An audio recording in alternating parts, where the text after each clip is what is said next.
வணக்கங்க. நாங்கள் நல்லா இருக்கோம், நீங்கள் நல்லா இருக்கீங்கன்னு நம்புகிறேன். எந்த நேரம் வெதர் எப்படி இருக்குன்னே தெரிய மாட்டேன்னுது. நம்மளோட ஃபுட் கிரேவிங்ஸ் வேறு வெதருக்கு தகுந்த மாதிரி சேஞ்ச் ஆகிட்டே இருக்குது. இனி வெயில் அடித்தாலும் சரி, மழை வந்தாலும் சரி, இந்த ஒரு கோங்குரா ரெசிபி செஞ்சு வச்சுக்கிட்டிங்கன்னா வெயிலுக்கு நல்லா தயிர் மோர் குழம்பு கூட பேரப் பண்ணிக்கிறதுக்கும், மழைக்கு சுட சுட நல்லா புளி இல்லாமல் ரசம் வச்சு இது கூட பேரப் பண்ணிக்கிறதுக்கும் சூப்பராக இருக்கும். எப்படி ஒரே கல்லில் 2 மாங்காவா? இந்த ரெசிபி பண்ணுறதுக்கு ஃபஸ்ட்டு ஒரு கடாயில் 2 ஸ்பூன் சீரகம், 2 ஸ்பூன் மிளகு, 1 ஸ்பூன் வெந்தயம், காரம் கம்மியாக இருக்கிற காஞ்ச மிளகாவா ஒரு 10 எடுத்துட்டு, ஒரு கொத்து கருவேப்பிலை சேர்த்துட்டு பியூட்டிஃபுல் அரோமா வர அளவு ஜஸ்ட்டு ட்ரை ரோஸ்ட் பண்ணி எடுத்து வச்சுக்கோங்க. இது நல்லா ஆறுனதுக்கப்புறம் ஒரு மிக்ஸி ஜாரில் மாற்றிட்டு நல்லா கொடகொடப்பாக அரைச்சி எடுத்து வச்சுக்கலாம். இந்த மாதிரி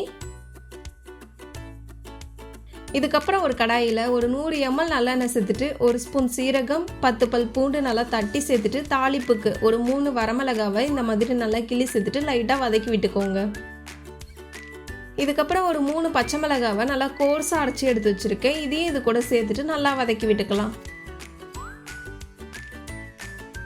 இதுக்கப்புறம் நம்ம செடியிலேயே ஃப்ரெஷ்ஷாக பொடிச்சு க்ளீன் பண்ணி ட்ரை பண்ணி வச்சுருந்த புளிச்சக்கீரையை பேட்ச் பை பேட்சாக சேர்த்துட்டு நல்லா ஹீட்லேயே வதக்கி விட்டிங்கன்னா நல்லா கலர் சேஞ்ச் ஆகி வதங்கிக்கும்.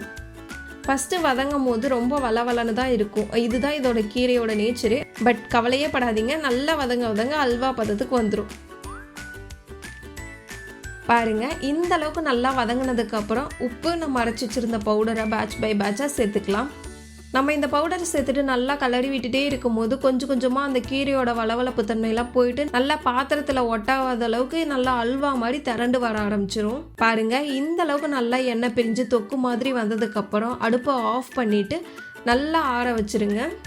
இது நல்லா ஆறுனதுக்கப்புறம் ஒரு கிளாஸ் பாட்டிலில் மாற்றி வெளியில் வச்சிங்கன்னா 1 மாதத்துக்கு கெடாமல் இருக்கும். ஃப்ரிட்ஜில் வச்சிங்கன்னா 6 மாதத்துக்கு கெடாமல் பார்த்துக்கலாம். நான் நிஜமாக சொல்கிறேன், இந்த ரெசிபி ஒரே ஒரு தடவை ட்ரை பண்ணி பாருங்கள், அட்டகாசமாக இருக்கும். நான் சும்மா சொல்லலை, இந்த தொக்கு அவ்வளோ சூப்பராக இருக்கும். நீங்கள் வீட்டில் எந்த குழம்புமே இல்லைன்னா கூட வெறும் சாதம் இருந்துச்சுன்னா போதும், அப்படியே ஒரு ஸ்பூன் மட்டும் எடுத்து போட்டு நல்லா பரட்டி விட்டுட்டு சாப்பிட்டிங்கன்னா அவ்வளோ டேஸ்ட்டாக இருக்கும். ட்ரை பண்ணி பாருங்கள். இந்த மாதிரி ரெசிபிஸ் பிடிச்சிருந்துச்சுன்னா நம்ம சேனலை மறக்காமல் ஃபாலோ பண்ணிக்கோங்க.